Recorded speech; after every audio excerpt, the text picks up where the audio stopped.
Good afternoon student. इस video में हम डिस्कस करेंगे रेसिड्यू।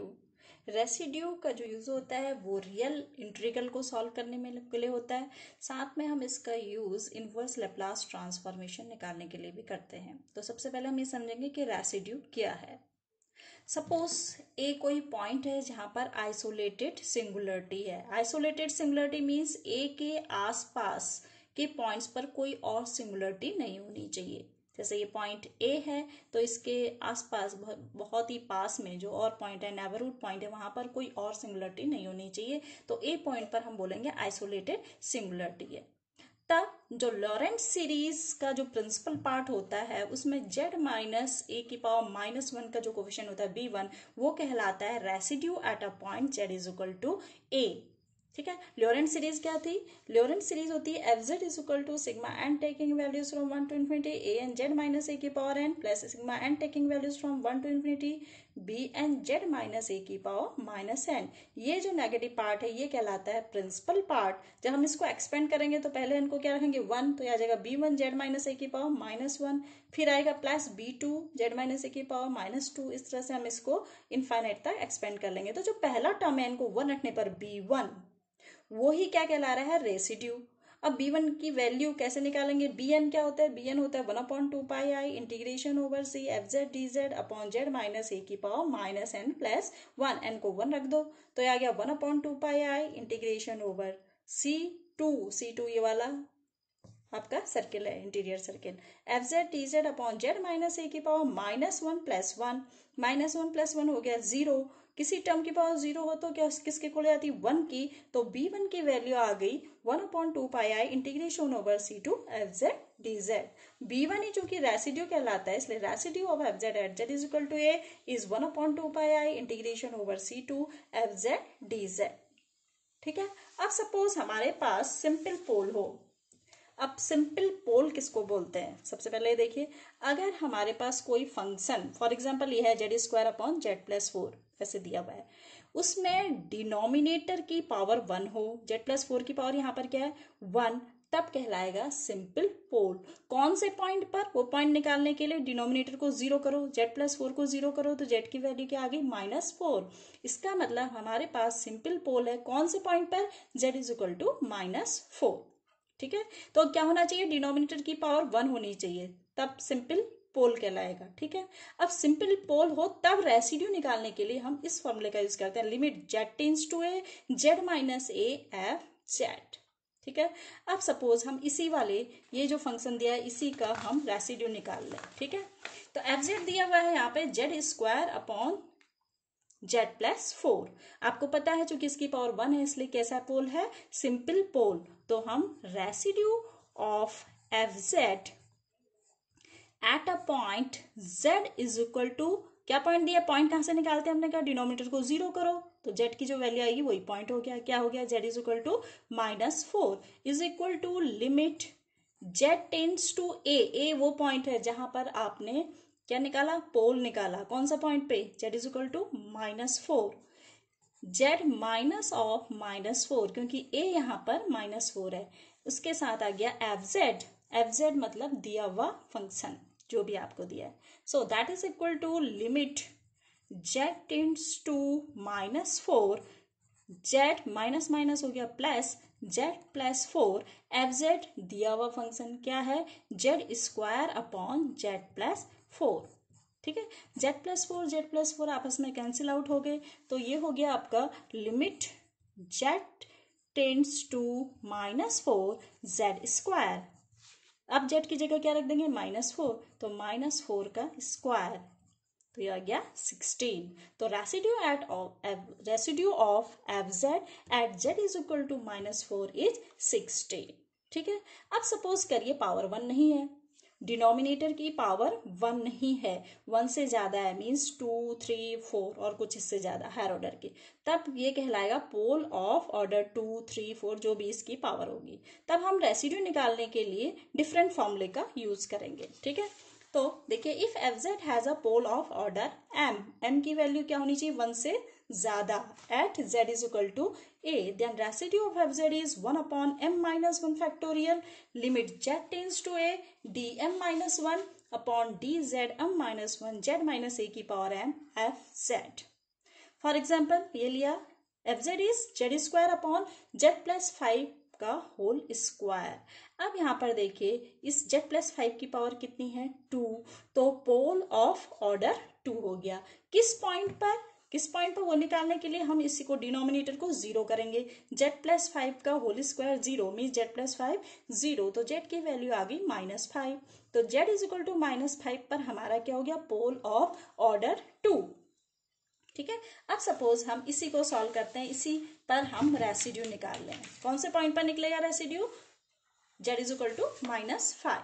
ठीक है, तो residue of f z at z is equal to -5 is equal to, क्योंकि अब इसमें पोल क्या है 1 नहीं है 2 है, तो ये वाला फॉर्मूला यूज होगा। m की वैल्यू कितनी हो गई 2, तो 1/2 minus 1 factorial d limit z tends to a आपका कितना है -5 डी m माइनस 1, m की वैल्यू आपकी क्या है 2, तो 2 minus 1 upon d z to the power 2 minus 1 z minus of a की वैल्यू है आपके पास -5 इसकी पावर m की वैल्यू है 2 fz मतलब दिया हुआ फंक्शन जो आपको दिया हुआ क्वेश्चन में 2 माइनस 1 हो गया। ठीक है, और 1 फैक्टोरियल कितना होता है 1 ही होता है, तो हमारे पास रहा limit z tends to -5, 2 minus 1 हो गया, तो d बाई डी जेड। ठीक है, और z माइनस माइनस प्लस हो गया, तो z प्लस 5 का होल स्क्वायर। एफ जेड आपका जो क्वेश्चन में दिया था, क्वेश्चन क्या था z square upon z plus 5 का whole square, z square upon z plus 5 का होल स्क्वायर। जेड प्लस 5 का होल स्क्वायर जेड प्लस 5 का होल स्क्वायर कैंसिल आउट हो गया, तो limit z tends to -5 d by d z of z square. अब z square को differentiate करेंगे हम, लिमिट जेड टेंड्स टू -5 इसका डिफरेंशिएशन हो गया 2z, तो 2z की वैल्यू ये रख देंगे -5, तो ये हो गया -10। तो रेसिड्यू ऑफ एफ जेड मतलब ये z square upon z plus 5 का whole square at a point z is equal to -5 is -10। ठीक है, अब सपोज करिए कि न्यूमरेटर में आपका लंबा सा बड़ा सा पॉलिनोमियल, अभी तो छोटा लिया जेड स्क्वायर कोई बड़ा सा पॉलिनोमियल है, और डिनोमिनेटर में सिंपल पोल है। ठीक है, डिनोमिनेटर में सिंपल पोल है, और जेड स्क्वायर भी हो सकता है, इसके लिए भी हम फॉर्मूला यूज कर सकते हैं, लेकिन कंडीशन ये है कि डिनोमिनेटर में सिंपल पोल होना चाहिए, तो उसके लिए हमारे पास एक फॉर्मूला और है। तो देखिए, if f z is in the form of phi z upon psi z, phi z और साई जेड 2 डिफरेंट पॉलिनोमियल्स हैं, जैसे ये इक्वेशन थी ऐसी, लेकिन कंडीशन क्या है फाई ए मतलब जो आपका पोल है, pole of at a point z is equal to a. ठीक है, तो साई ए की वैल्यू तो 0 है और फाई ए की वैल्यू 0 के इक्वल नहीं है, ये कंडीशन ये भी चेक करेंगे, psi a 0 but phi a is not equal to 0। और दूसरा क्या कंपलसरी है, ए पॉइंट पर कैसा पोल होना चाहिए, सिंपल पोल। ये फॉर्मूला सिर्फ सिंपल पोल के लिए यूज होगा, एक तो हमारा फर्स्ट फॉर्मूला था जो सिंपल पोल के लिए यूज हो रहा था, और फिर सिंपल पोल के लिए ये फॉर्मूला है, और फंक्शन कैसा होना चाहिए, न्यूमरेटर डिनोमिनेटर के फॉर्म में होना चाहिए। ठीक है, तब residue z is equal to a पर होता है phi a upon psi dash a. Psi dash means differentiation, means denominator को एक बार आप डिफरेंशिएट कर देंगे, फिर जेड की जगह पर ए रिप्लेस कर देंगे। ठीक है, फॉर एग्जाम्पल अब आप इसमें देखिए, एफ जेड सपोज दिया है Z plus 1 upon Z square minus 16 Z plus 2। ठीक है, अब हमने ये ए स्क्वायर माइनस बी स्क्वायर का फॉर्मूला इस पे अप्लाई किया, तो ये हो गया जेड प्लस 4 जेड माइनस 4, तो हो गया z plus 1 upon z plus 4 z minus 4 z plus 2, मतलब इस फॉर्म का है, phi z upon psi z का है। ठीक है, अब डिनोमिनेटर में देखिए जेड प्लस 4 को 0 कर दोगे तो जेड की वैल्यू आ गई -4, क्योंकि इसकी पावर कितनी है 1, कुछ नहीं लिखा है, इसका मतलब 1 है, पावर 1 है, तो z इज इक्वल टू -4 पर कैसा पोल है, सिंपल पोल। अब दूसरा देखो z is equal to 4, z minus 4 को 0 रखोगे तो z की वैल्यू क्या आएगी 4। इसकी पावर भी कितनी है 1, तो z इज इक्वल टू 4 पर भी कैसा पोल है सिंपल पोल है।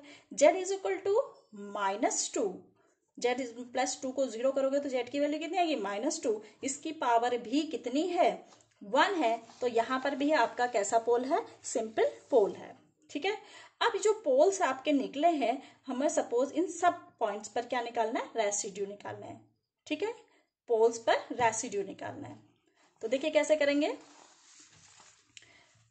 अब आपके पोल आए थे z इज इक्वल टू +4, -4 और -2। आपने देखा था सम पर कैसे थे सिंपल पोल थे, तो हम ये फॉर्मूला यूज कर सकते हैं। कौन सा वाला phi a upon side s a। यहाँ पर अगर z0 पर पोल क्या है z0 पर है, ठीक है, और सिंपल पोल है z0 पे, तो ये वाला फॉर्मूला हो गया। ठीक है, अब देखो कंपेयर करो अपने क्वेश्चन को फाई z और साई z से, तो फाई z कितना है z+1 और साई z कितना है z² - 16 z+2 है। ठीक है, अब चूंकि हमें रेसिड्यू निकालने के लिए डिनोमिनेटर को क्या करना होता है डिफरेंशिएट, तो डिनोमिनेटर को डिफरेंशिएट कर दीजिए। ठीक है, डिनोमिनेटर था z² - 16 z+2। जब हम इसको डिफरेंशिएट करेंगे, चूंकि ये दो ब्रैकेट हैं, तो एक बार एक डिफरेंशिएट होगा, दूसरे को वैसे ही कॉपी करेंगे, प्लस फिर दूसरा डिफरेंशिएट होगा, पहला वाला वैसे ही कॉपी होगा। राइट, तो z² - 16 को हमने डिफरेंशिएट करा तो क्या आ गया 2z, z² का डिफरेंशिएशन 2z, 16 कांस्टेंट है, इसका डिफरेंशिएशन 0, z+2 ऐसे ही कॉपी हो गया, प्लस अब पहला वाला ऐसे ही कॉपी होगा z² - 16, दूसरे को हम डिफरेंशिएट करेंगे, z का डिफरेंशिएशन 1, 2 का डिफरेंशिएशन 0, 1 को लिखने की जरूरत नहीं होती इसलिए z² - 16 रहने दिया। अब इस ब्रैकेट को हम ओपन करेंगे, जब ओपन करा तो 2z z से मल्टीप्लाई हुआ 2z², एक z² ये है तो कितना बन गया 3z², फिर 2z को 2 से मल्टीप्लाई करा तो कितना हो गया 4z -16, तो साइड z की वैल्यू आ गई 3z² + 4z - 16। अब हम रेसिड्यू निकालेंगे डिफरेंट पोल पे, जो हमारे पोल आए थे। तो पहला पोल लिया हमने z इज इक्वल टू 4, यहाँ पर कैसा पोल था सिंपल पोल। ध्यान रखना सिंपल पोल के केस पर ही हम रेसिड्यू ऐसे निकाल सकते हैं, और फंक्शन था phi z upon psi z form में। ठीक है, तो हमने हमारा फॉर्मूला क्या था phi a upon psi dash a या z0, वो पॉइंट जहां पर क्या है पोल है। ठीक है, कैसा पोल है सिंपल पोल है, तो z इज इक्वल टू 4 पर सिंपल पोल था 4 upon side s 4, 4 phi z है z+1, तो z की जगह क्या रख दोगे 4, 4+1 side s 4, side S z अभी आपने निकाला था साइड एस z, इसमें z की जगह पर क्या रख दोगे 4, 3 × 4² + 4 × 4 -16। ठीक है, 4 4 जा 16, 16 -16 ये कैंसिल आउट हो गए, 4 4 जा 16, 3 जा 48, तो ये हो गया 4+1 5, 5/48 आ गया। ठीक है, अब दूसरा पोल लीजिए, सारे पोल्स पर हमें रेसिड्यू निकालना है। दूसरा पोल था z इज इक्वल टू -4। ठीक है, z इज इक्वल टू -4 पर भी क्योंकि उसकी पावर भी क्या थी 1 थी, तो सिंपल पोल ही था, तो ये वाला फॉर्मूला यूज कर सकते हैं 5 - 4 upon side s -4। Phi z z+1 था, z की जगह -4 रख दो, -4+1 साइड एस z ये है -4, z की जगह -4 रखे 3 -4² + 4 × -4 -16, तो इसकी वैल्यू सॉल्व करके आ गई -3/16। अब रहा z इज इक्वल टू तीसरा पोल, z इज इक्वल टू -2, यहाँ पर भी सिंपल पोल था, तो इसके लिए भी हम यही फॉर्मूला यूज कर रहे हैं 5 - 2 अपॉन साइड एस -2, 5 - 2 हो गया, z की जगह -2 -2+1 side S -2, side S Z ये था, z की जगह -2 रखो 3 -2² + 4 × -2 -16, तो इसकी वैल्यू आ गई 1/12। ठीक है, तो ये आया हमारे डिफरेंट पोल और उन पर रेसिड्यू। लेकिन ध्यान रखिएगा फॉर्मूला कब यूज होने वाला जब हमारे पास कैसा पोल हो सिंपल पोल। एक एग्जांपल और देख लें, सपोज हमें निकालना है इसमें डिफरेंट पोल और उन पोल पर रेसिड्यू। ठीक है, तो z² अपॉन z-1 z-2 का होल स्क्वायर। तो पोल निकालने के लिए ध्यान रखिए क्या करना है, डिनोमिनेटर को 0 कर देना है, तो डिनोमिनेटर z-1 z-2 का होल स्क्वायर, इसको हमने 0 करा, जब z-1 0 होगा तो z की वैल्यू क्या आ जाएगी 1, z-2 का होल स्क्वायर 0 होगा तो z की वैल्यू कितनी आ जाएगी 2। ठीक है, अब ये तो हमारे पोल तो निकल आए 1 और 2, लेकिन पोल किस ऑर्डर के, ये देखने के लिए इनकी क्या देखनी पड़ेगी, पावर। तो z-1 की पावर कितनी है, 1, तो z इज इक्वल टू 1 पर कैसा पोल है, सिंपल पोल। z-2 की पावर कितनी है, 2, तो ये है पोल ऑफ ऑर्डर 2। तो हमने बताया सिंपल पोल को डिफरेंट फॉर्मूले से करना है, pole of order m means 2 से ज्यादा हो तो उसको अलग फॉर्मूले से करना है, ठीक है। तो residue of object at z is equal to 1, z is equal to 1 पर कैसा पोल था, पावर 1 थी, सिंपल पोल था। तो फर्स्ट फॉर्मूला जो हमने बताया था उससे करेंगे, limit z tends to a z minus a f z करके जो था, तो a की वैल्यू कितनी हो गई 1, तो z tends to 1 z minus 1 f z, first formula जो हमने बताया था सिंपल पोल का, limit z tends to 1 z minus 1 f z, मतलब दिया हुआ function z square upon z minus 1 z minus 2 का होल स्क्वायर यहाँ पे हमने रिप्लेस कर दिया, ठीक है। तो जेड माइनस वन आपस में कैंसिल आउट हो गए, तो बचा क्या, Z square upon z minus 2 का होल स्क्वायर, ये कैंसिल आउट होकर ये रिमेनिंग टर्म ये बचा। अब क्या करेंगे, जहां जहां आपको जेड दिख रहा है जेड की जगह क्या रख देंगे 1, तो ये हो गया 1 स्क्वायर अपॉन 1 माइनस 2 का होल स्क्वायर।